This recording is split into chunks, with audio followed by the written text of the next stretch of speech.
Tinan nyo, napadpad ako dito. Sa Greece. Ay, sobrang Greece. Boracay lang po kami. Santorini ko. Oh my Santorini. gosh, this is so wonderful. Look at this. The Miriam I knew. Alam niyo po, di ba, na nag-extra si Miriam after I left.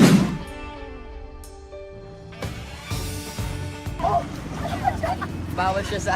Oh, guys! Oh my God! Nag-extra challenge. Sir, pwede kami makisabay na lang sa inyo?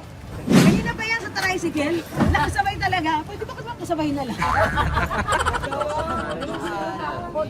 Oh my God! Look at that! Aray ko!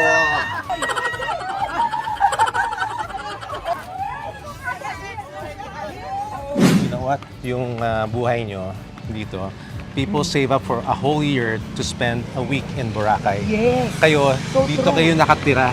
It was really an answered prayer for me, Karen, because remember, I asked for a man who will love me like Jesus loved me.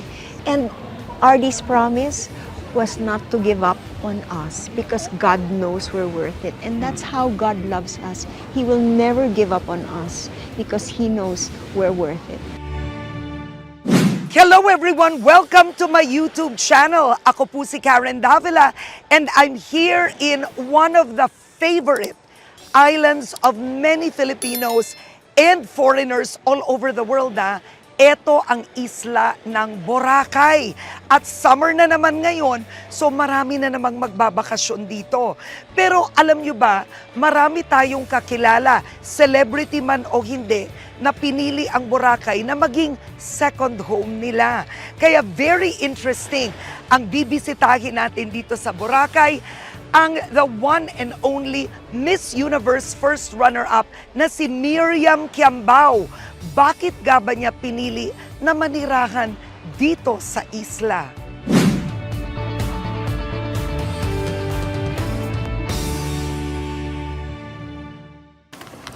So this is Miriam and RD's house in Boracay. Bisitahin na natin.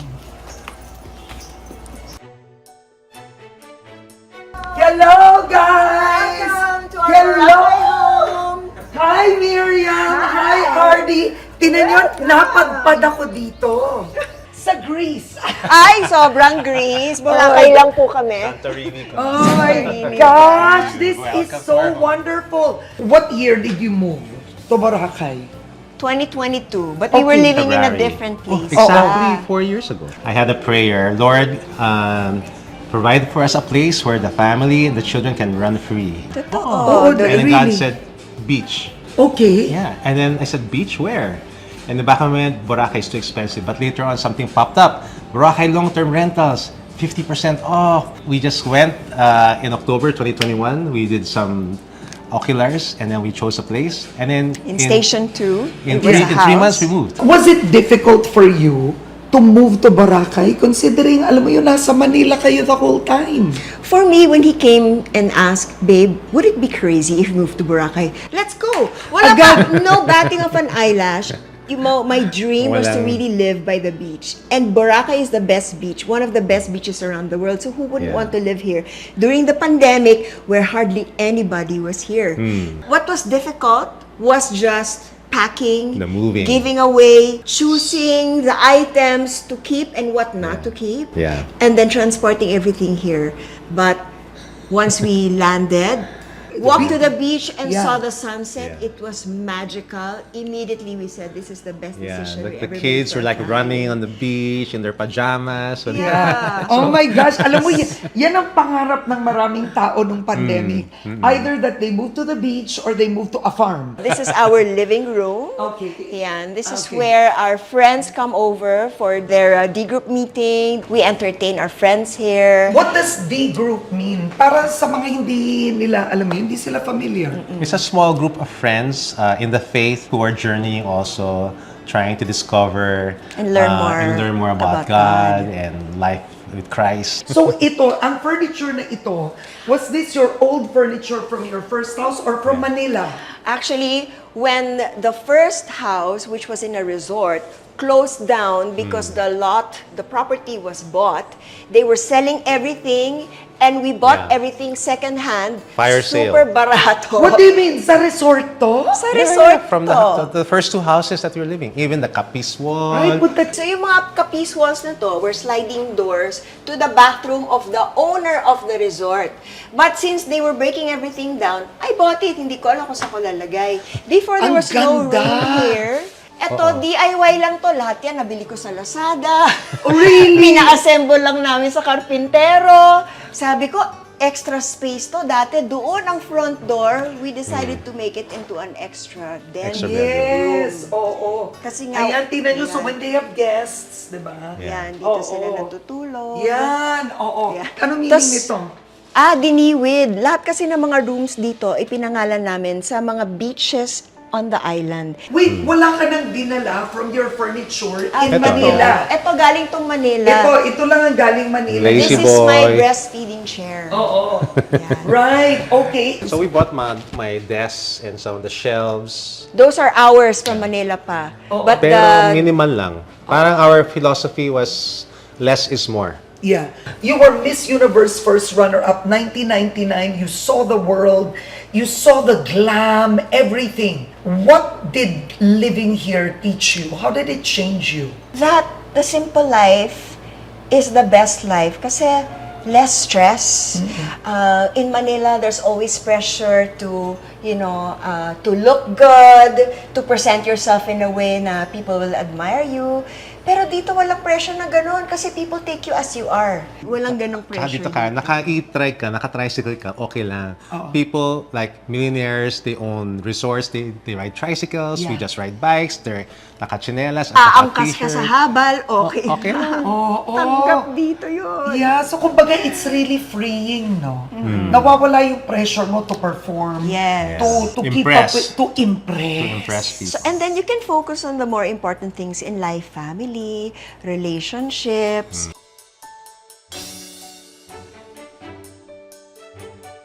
So this is your dining area. Yes, nabili din namin to dun sa owner ng resort nung nagbenta siya ng mga gamit niya.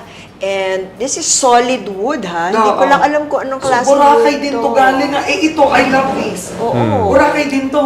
Set Dito, siya dito, eh. dito Here, na yeah, it was a set. Wow. Set siya. Tapos, Oo. alam mo to, Ito ang DIY ganda. ko lang yan. Really? Nabili ko online yung mga ilaw, driftwood na nakuha namin sa beach. Itong, ano niya, yung sabitan niya. Oo. Tapos yan, binili lang din namin sa Lazada. Electrician, pak! Ang ganda na ng Oo. aking Didn't you ever overhead lamp. consider like having a career in interiors?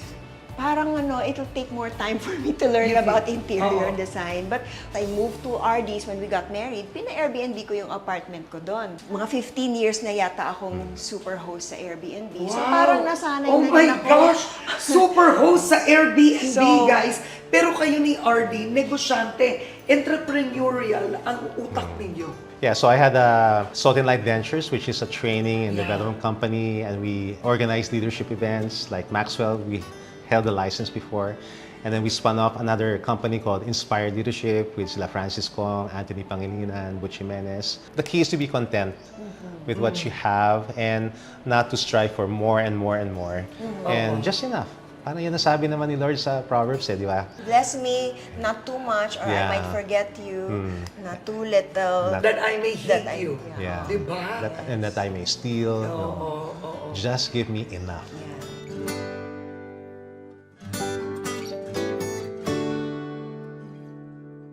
Look at this! The Miriam I knew. Alam niyo po, di ba, na nag-extra si Miriam. After I left, it was Paulo and Miriam together right after you won. Right? So do you still remember this life? Of course, I remember that life, pero it seemed like a totally different person. I had a different headspace. I had a different spiritual space. I was very prideful and young and ambitious. What was the hardest thing about being a beauty queen? Pressure. Pressure, Pressure no? to perform. Pressure to always be at the top. Pressure to always be beautiful. Lalo na 1 year lang naman yung reign namin. Tapos every year, merong mga nananalo. Yeah. Umaabot dun sa point na kami na yung mga has-been. Kasi tumatanda na kami, 50 years old na ako, Yeah. di ba? So if I remain to be vain and so full of myself, forever na lang akong insecure. Wow, Diba? galing nun Oo. Pero nagdaan ka ba na sa pagkakataon na, wow, I wanna be like them. They go abroad, they wear, they're so fashionista, luxurious. Nagdaan ka ba dun, Miriam? Nagdaan ako doon. So yung mga pangarap ko, to go to New York, be a model, be a Hollywood actress. Kaya yung mga Nagdaan din. Ganun yung mga pangarap ko na. Pero nung napangasawa ako ng Italiano, naging akong Italian princess, pero hindi naman din nagpasaya sa akin yun. So yun na nga, doon ko na-realize na hindi pala yung mga worldly dreams ko ang what will fill me up. And when I fell in every aspect of my life, spiritually, emotionally, relationally, financially, my career was on a dip, that was when I really found the Lord at my lowest, at my rock bottom. I found the rock that is Jesus Christ. I found a new respect for myself. Ay, beautiful. And so when I came to know the Lord and grew deeper in my relationship with Him, na-realize ko, hindi pala itong mga makamundong mga bagay na to na tunay na nagpapasaya sa akin. At kung magbibigay siya sa akin ng relationship, kung magbibigay siya sa akin ng blessing, basta kasama siya, merong joy. Kaysa mga yaman nga ako, may relationship nga naman ako, wala akong Diyos, malungkot. So buti na lang natagpuan ko ang Panginoon.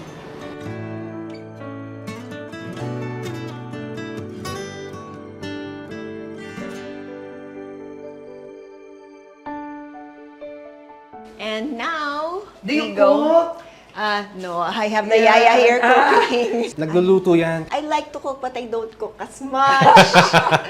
Yeah, but I know what works in a really good kitchen. Kunyari ganito, Yeah, it's space. open, space. Tapos alam ko sa lahat ng mga gustong mahilig magluto, di ba? Gusto nila malinis ang itsura, Yeah. kompleto ang mga gadgets, di ba? So, we really made sure na once we rent out this place, makakaluto din yung mga guests namin.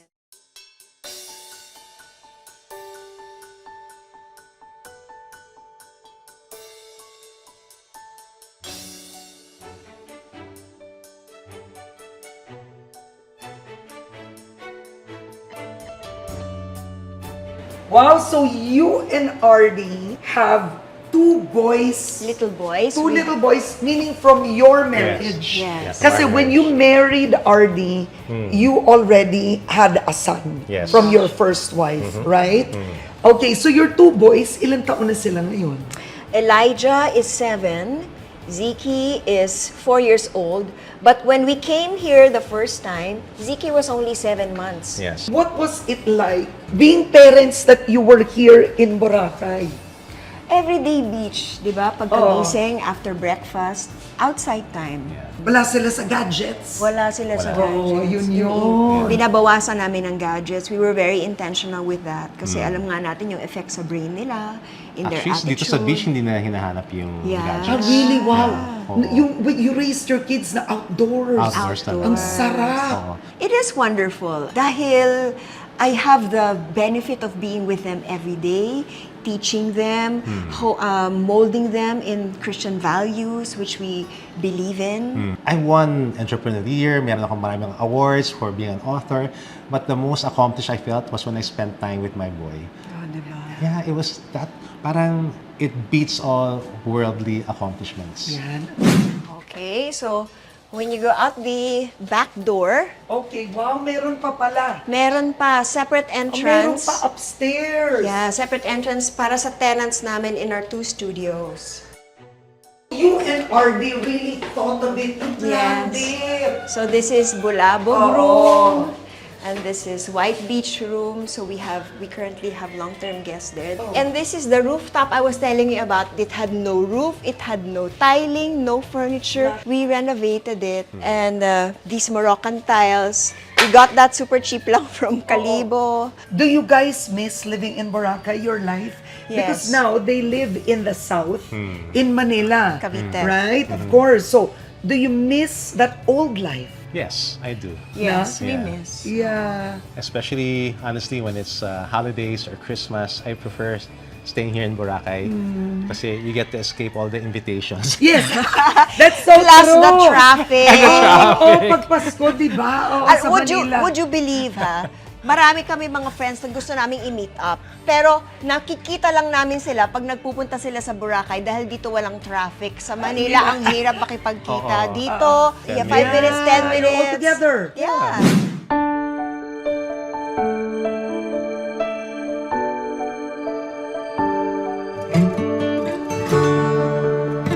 Malaki ang pinagkaiba ng buhay mo, Miriam, from the first time I met you. When we were in GMA 7 together, and then when you won Miss Universe first runner-up, and you got married, and then now you are remarried. How do you describe the change? It's a beautiful change in a sense na when we first met, bagong panalo ko nun sa Miss Universe, as I mentioned earlier, I was in a total different headspace, spiritual space.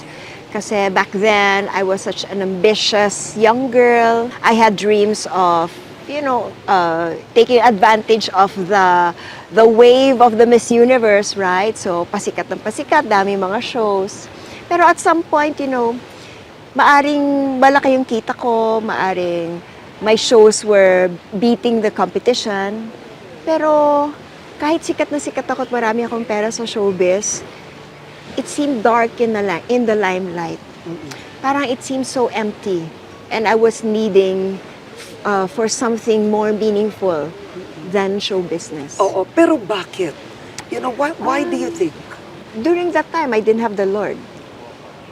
So, my life was empty. Even though it was shining, shimmering, splendid because I was becoming famous in show business, life was empty.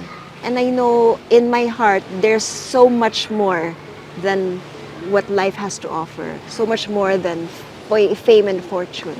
Ikaw ang isang tao who really shattered the mystique of that princesses are happy. Diba? You got married to an Italian and everybody felt ang swerte ni Miriam.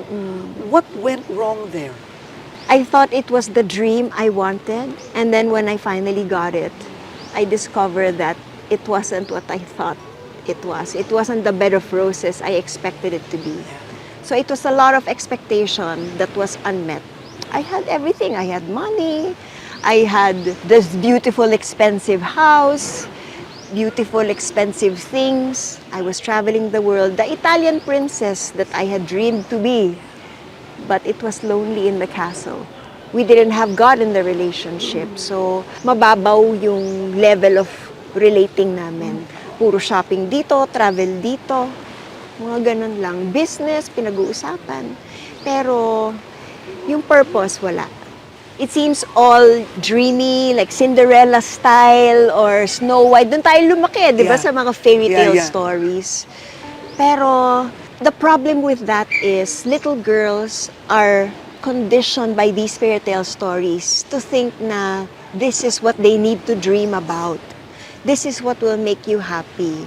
Pero in reality, pag nag-asawa ka, may mga problema. Kasi imagine two people coming from two different backgrounds, nagsasama, syempre may conflict dyan. Oo, kung true love yan, yes. Pero dahil tao tayo, mahirap maging selfless. Nature natin ang pagiging selfish. So, sa relationship, meron at merong conflict na darating. At pag hindi ka marunong, pag wala sa communication, pag wala kang skill of communicating, pag wala si God dun sa relationship nyo, it's down the drain from there. Oo. What was the breakup like then? Was it shocking to you? Nung first year, everything is new, everything is hopeful. 'Di ba? Travel dito, travel doon. Ang ganda ng bahay, ang ganda ng sasakyan na binigay niya sa akin. Dami mga bagong gamit na mamahalin. Pero na-realize ko nga parang hindi naman to masaya. So, na-depress ako. In our second year, I battled with depression. Naka-apekto to sa marriage namin. Hindi namin pinag-uusapan. Naghahanap ako ngayon ng connection. So, I searched for meaning and peace sa yoga, sa spiritual healing, sa iba't ibang mga shamanism, iba't ibang mga rituals. Nagpapahula ako para lang sabihin sa akin kung anong dapat kong gawin. Pero yung husband ko, hindi niya naiintindihan kung anong pinagdadaanan ko, that I'm so homesick, that I don't have, it's so hard to pluck myself out of my country and relocate in this country na wala akong friends, wala akong trabaho, I'm so bored, hindi pa ako makakonect sa husband ko. And the Tas- language. The Mahirap ba yun? language, kinailangan ko mag-aral ng Italian. Pero since we were based in Hong Kong, a lot more, iba din ang energy ng Hong Kong eh. 'Di ba? Puro pera, puro business, walang masyadong meaningful relationships, everything is shallow. So nahirapan ako doon. And yung husband ko, at that time, hindi siya yung tipong naiintindihan niya yung kung anong pinagdadaanan ko. So he was very resentful of me having to go to yoga, having to seek peace.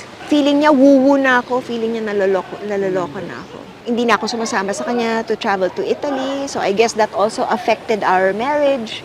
And then finally, nung third year namin, mukhang okay na ulit kami, everything is more settled. Tumanggap ako ng work sa GMA kasi inibitahan ako to guest co-host sa Extra Challenge. Pero one time, nasa Manila pa ako, nakatanggap na lang ako ng tawag sa ex ko.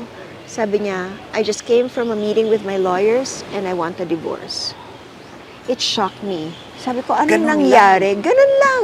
Hindi namin pinag-uusapan, tapos divorce na agad. So sabi ko, mag-usap tayo when I get home.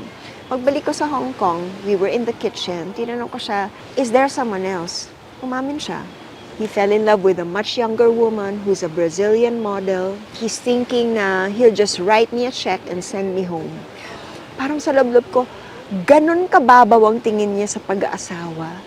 Parang hiniram tapos isosoli pag ayaw na. 'Di ba? So, ako iniwan ko ang lahat, Karen.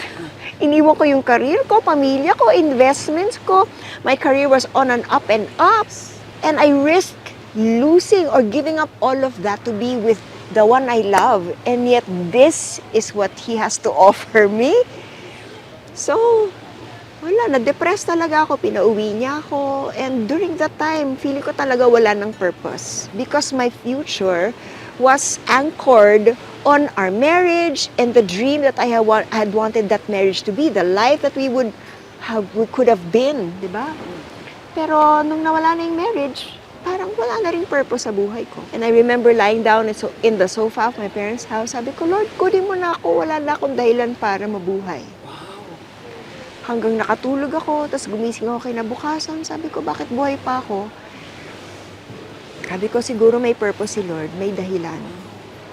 Hindi naman ako pinadadala ng pera ng ex ko noon. Buti na lang, tumawag yung GMA, they offered me Pinoy Meets World. So somehow I was able to sustain myself. But the depression was so bad, my mom noticed it. She brought me to a psychiatrist and I was diagnosed bipolar. And the fear of failure was so debilitating. It seemed like I was on up and up this ladder of success because I was reaching my dreams one by one. But when I got to the top of the ladder, it seemed like it was leaning on the wrong wall. So I fell on that wall, na-depress ako, tapos hindi ko na alam kung anong gagawin ko. Kasi pag nag-dream ako, baka mag-fail na naman ako. Yun ang takot ko. But how did you recover from feeling, betrayed, worthless because of what your ex-husband did na ganun-ganun lang? How did you recover from that? Even with how you saw yourself? In that relationship, I really felt rejected. I felt worthless.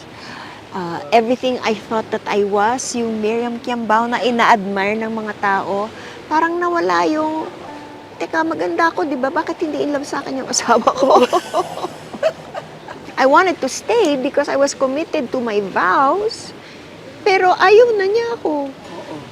So, ipilit ko sarili ko sa tao, ayaw ako. So, it went on for 2 years, yung depression ko, until si Anthony Pangilinan shared with me the love of Jesus. that if we put our faith in Him, if we believe in Jesus, surrender our life to Him, we will be with Him in heaven. And during that time, takot akong mamatay. Meron akong insomnia. Kasi natatakot ako na feeling ko pag ako'y mamatay, baka matuluyan ako sa impyerno. Oh my God. Yeah. Grabe mga fears. Oo, sobra akong, ang dami kong mga fears noon. Pero nung shinare nga ni Anthony sa akin na mapupunta ako sa heaven if I believe in Jesus, o di tinanggap ko si Jesus as my Savior, but He was not yet my Lord. Because there's a difference. It was not until there was a big controversy because I agreed to pose for Playboy. I remember that. Yeah. During that time, I was so desperate to recover my career. Kahit ano na lang ng exposure tatanggapin ko para mapansin ako ng mga direktor, bibigyan ako ng trabaho. So I agreed. But I walked into the photo shoot feeling like I was walking into the devil's lair. Hindi na ako maka-back out kasi naka-oo na ako. Nandiyan na yung crew. Nandiyan na lahat. I felt very disturbed while I was doing it. And then when the cover finally came out, pinag-usapan sa TV, sabi si Miriam Kiambao nagre-rebelde.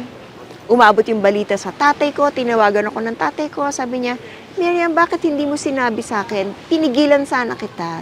Pero during that time, I didn't have a great relationship with my parents. So yung opinion nila was not important to me.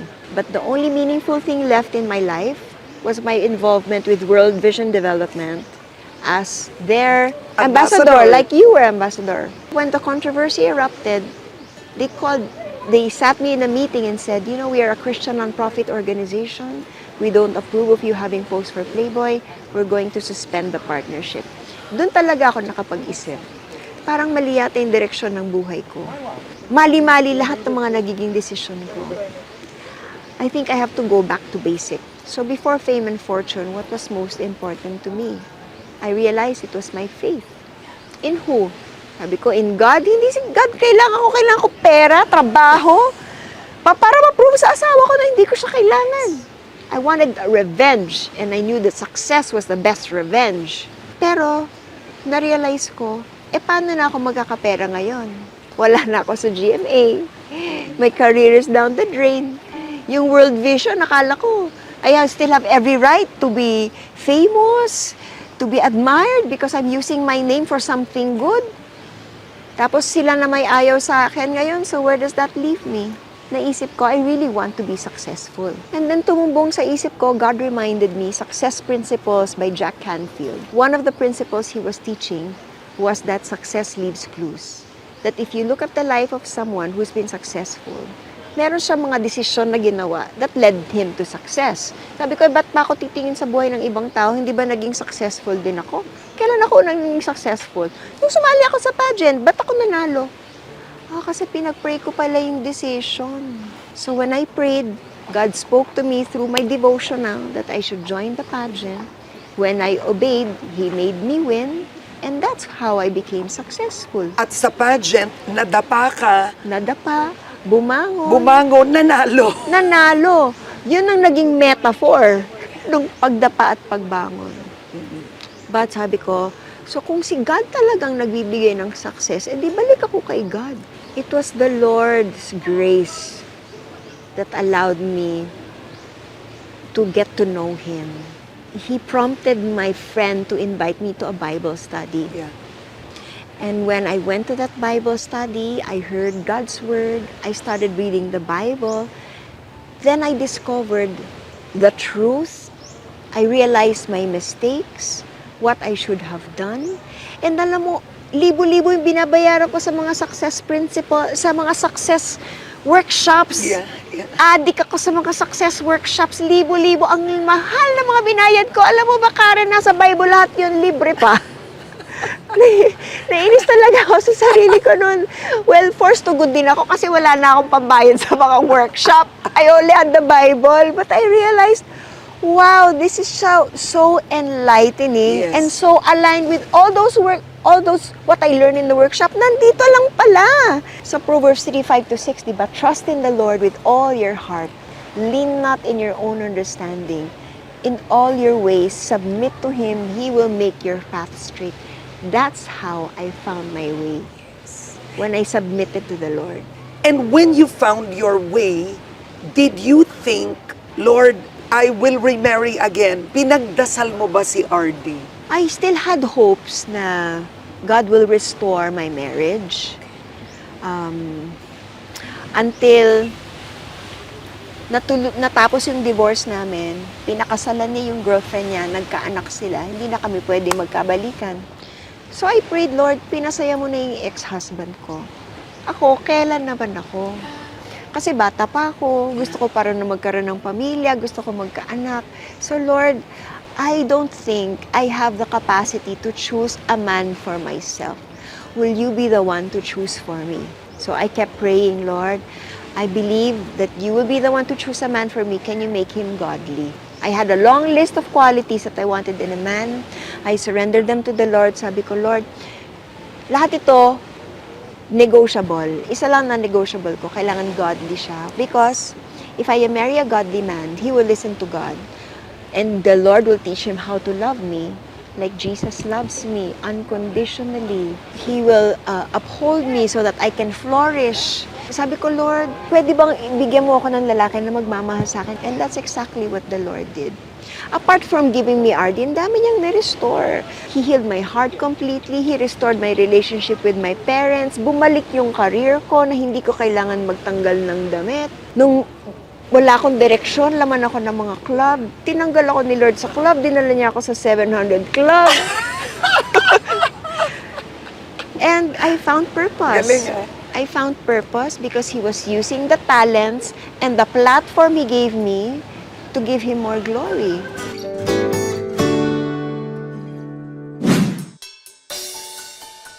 Pero hindi pa kayo nanibago nung una when you moved here? It was a pleasant change. Sabi nga ng isang pastor friend ko, si Pastor X, sabi niya, you know what? Yung buhay nyo dito, people save up for a whole year to spend a week in Boracay. Yes. Kayo, So dito true. kayo nakatira. You're so blessed. Sometimes you take it for granted, di ba? Oo, that's true. Like now, we're walking down to the beach. It's like an everyday occurrence. But for some Grabe. people, Yeah. So we can be in the beach in 5 isipin nyo, ang minutes. sarap ha, you just walk down to the beach.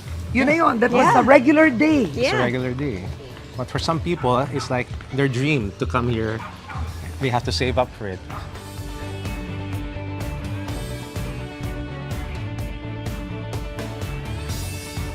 Wow, what a life. So we do a hard stop by 5 p.m. Then we ask all the children to go down to the beach and then wait for the sunset, and then they just swim. Yeah. Yeah, and they stay here playing until it's dark and then we usher them back home. Pero alam niyo, iba talaga ang Boracay sand. Oh Look at the yes. sand, ang pino niya, no? Iba talaga, it's powdery. And you know where the word sand comes from, no, Karen? No. Sea and land. Sand. Ay, Combined. totoo ba yan? Totoo yan. Yeah, sea Sand. and land. Miriam, hindi ba kayo Hindi yan. nahirapan pag, let's say, peak ng Boracay, di ba? Ang daming tao, ang daming tourists, and you were living here. Doon sa dati namin tinitiran sa Station 2, ang daming tao doon. Ayun, you can see all the people Pero there. dito, in Station 3, this is like the old Boracay where everyone is chill. Yung mga lumalabas dito, yung mga residents o kaya yung mga expats na dito na tumira. Hindi kami masyadong hirap dito on this side kasi hindi sing touristy gaya ng Station 2.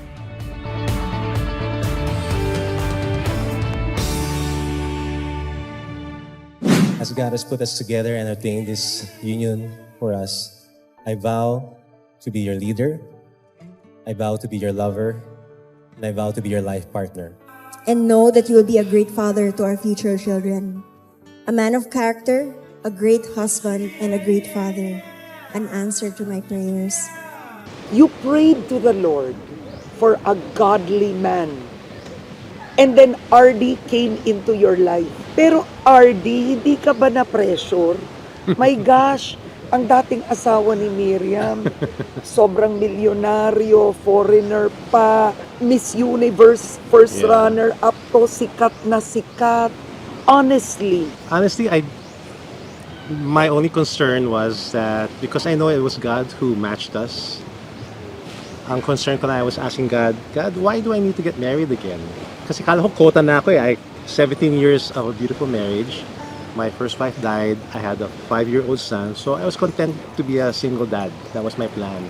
Pero, the Bible says, many are the plans in a man's heart, but it's God's purpose that prevails. And God's purpose for me and Miriam, because we never would have thought of getting together in marriage. How did you know it was her? Kasi whenever magluluksa ako and I would be in grief after my first wife died, the Lord would always tell me, "Phil, I'm not kidding, with anak, magmamahal ka ulit. I'm going to give you one more great love." Naririnig mo? Yeah, in my heart, in my mind. And sometimes I would, is this really God? And I'm not kidding. I would share this in our testimonies that God is the same yesterday, today, and tomorrow. He's not mute. He speaks. He speaks to his children. Especially, he will meet you at your time of need, and he will speak to you to comfort you. So when I was crying, nagluluksa, he would say, "I'm going to give you one more great love. Huwag ka na malungkot." And I would talk back to God and say, "Ikaw ba talaga yung Lord? Parang, how can I be sure? And if it's you, and if it's true what you're telling me, ikaw na lang magsabi sa akin kung sino yon." O, paano mo nalaman nga na si Miriam yon? So, the scene was, I was in the shower, I was crying, I was going to go to an event of Josh, and then the Lord spoke to me again because I was crying in the shower. Doon ako umiiyak eh. Tapos sabi niya, "Huwag kang maglungkot, magmamahal ka ulit." Tapos sabi ko, "Lord, kung totoo yun, paano mangyayari yun? I'm 48, I feel old, I owe Asian Hospital 4 million pesos, I have a son, parang ang dami kong baggage. But if what you're saying is true, tell me who it is because I don't want to waste time dating." And then you know what he told me? He said, "Anak, that's my gift to you." But it was like a movie in my mind. And then the image of Miriam stopped in front of me, and God said, "Consider her for the partnership." Okay, it's like, "What partnership?" Apparently, the ministry, evangelism. And a few days before that conversation with God, I had a lunch meeting with her, and I found out that she had just come back from this evangelism leadership seminar in Hawaii, and she was so On fire. passionate, on fire about sharing the gospel. So sabi ko, "Oh nga, no, that's a match." Miriam, in a way, came into your mind. You felt it was a leading. Ba't di mo pa naisip, Lord? I mean, grabe Actually, naman pumayaw yan. ako. I told Lord, Grabe naman yan. Lord, sabi ko, iba na lang. Oo. Pwede ba iba na lang? Kasi ayoko ng celebrity. I don't want to have a high-profile wife. People, parang trophy wife ang tawag doon.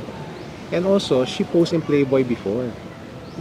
So, what if we get married and then my son gets bullied and teased because his stepmom posed for Playboy? Naisip mo yun? Naisip ko yun. So, I was like, Oo. thinking ahead. Pero binutukan ako ni Lord and said, "Who are you to judge her? She's my child. She's a new creation. And weren't you worse than her before?" Before I became a Christian, my ambition, Karen, was to be the Playboy publisher of the Philippines. No. No kidding. I forgot all But about this it. is so ironic. Yun ang Yeah. ambition mo Oo, nun. gusto ko maging Hugh Hefner ng Pilipinas. I wanted to publish. My plan was to get the license of Playboy. I was in publishing before. I went to the States, and when I came back, that was my plan. And I had actually worked on a side gig, publishing a in-house magazine for a men's club. We were publishing nude Pero Arnie, pornography. ibang-iba buhay mo nun. Oo. Ibang-iba ka noon. Talaga. Wow. And I forgot all about that. And so when the Lord rebuked me and reminded me who I was, then lumambot yung puso ko. And I said, "Sige Lord, if it's really Miriam, give me naman a sign so that I know that it's you." Ano yung sign?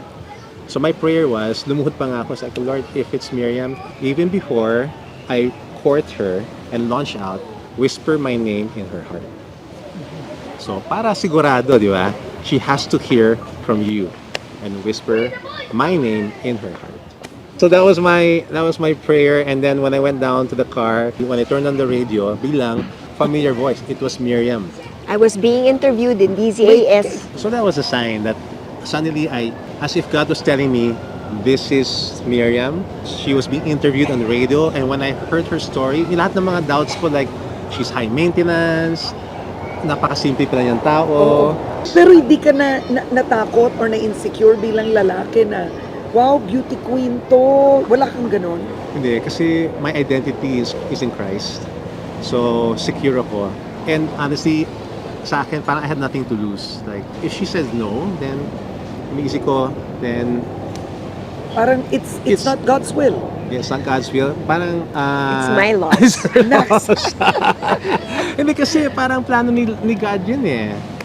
And when I asked God, why do I have to get married again? Sabi niya, it's not just for your happiness, but it's for my glory. It's for generations to come. What about you? How did you know it was RD? He was so different from the first man you chose. I was in Bacolod with my ninang Avelin. They surprised me with the birthday cake 3 weeks before my birthday. I blew a candle on the birthday cake. I wish for a love life on my birthday.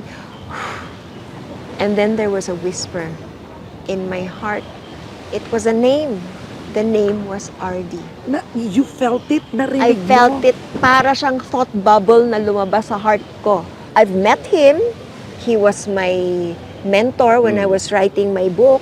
Kamamatay lang ng asawa niya. So what is the lesson in all this for you? God's purpose prevails. When we got married, my wedding vow was, actually I said to the audience, many people say that God works in mysterious ways. Actually, hindi.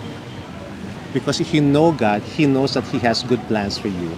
He has plans to prosper you, plans to give you hope in the future. And if that's His plan for you, then you know what to expect, that God is going to create the most miraculous adventure in your life. Diba? Yeah. Beautiful. Think of the best Yeah. from the Lord. Exactly, Yes. exactly. Oo. And it's totally, parang it's something that He'll give you something that is beyond your imagination. Yeah.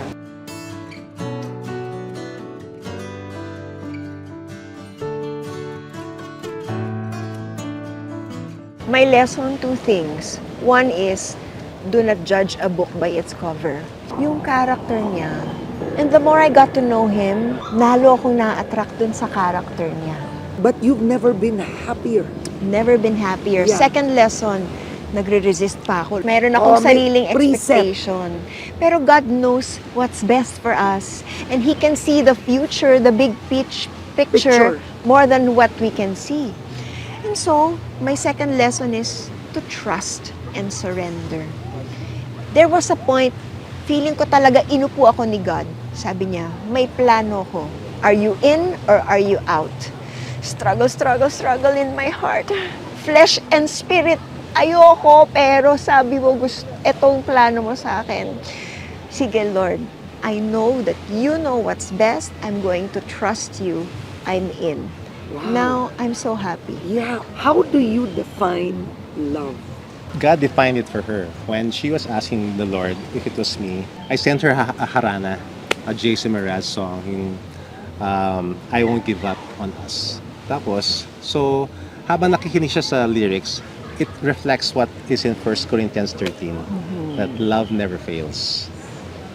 And the song goes, I won't give up on us, even when the skies went rough. I'm giving you all my love. God knows we're worth it. It was really an answered prayer for me, Karen, because remember, I asked for a man who will love me like Jesus loved me. And RD's promise was not to give up on us because God knows we're worth it. And that's how God loves us. He will never give up on us because He knows we're worth it. I want to ask you, what is your life verse, each of you? my life verse is Psalm 26:7, that I may publish with the voice of thanksgiving and speak of all thy wondrous works. Well, I ask God, what is His purpose for my life? And it's so bagay sa akin eh. Publish with the voice of thanksgiving. So I write, I publish, and speak. Speak of all of God's miraculous, wondrous works. And that's where I find purpose. My defining verse, which helped me, which gave me hope, was in Jeremiah 29:11. For I know the plans I have for you, says the Lord. Plans to prosper you, not to harm you. Plans to give you a hope and the future. At the time when I couldn't see hope, at the time when I didn't have plan for myself, I didn't have a future for myself, and I did not see hope. God showed up. I found hope in Him, and here I am today. Yeah. I am living His purpose for me. Still had many dreams, worldly dreams, even after I came to know the Lord. But you know, Karen, I've learned to die to my own dreams in order to pursue God's dreams for me. And this is what I'm living now. Never before have I felt so full, so meaningful, so joyful, so fulfilled when I died to myself and I lived for Christ.